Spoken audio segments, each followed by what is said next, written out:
Columella, in his Re Rustica, describes the difference between different types of honey wines, notably Oxymel, prepared from vinegar and honey, Hydromel, water and honey, and Omphacomel, juice of unripe grapes and honey.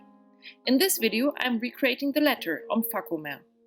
For Oxymel, simply replace the verjuice with vinegar, and for Hydromel with water. To be sure that fermentation starts properly, I am adding a little wine yeast.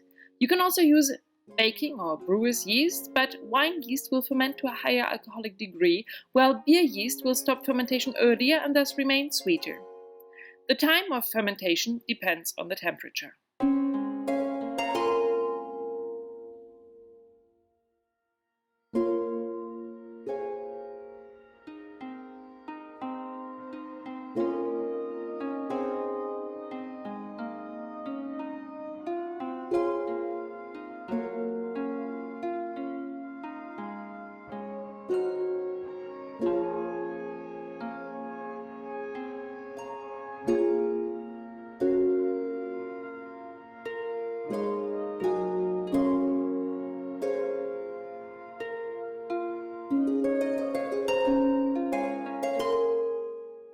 And this is how we make verjuice.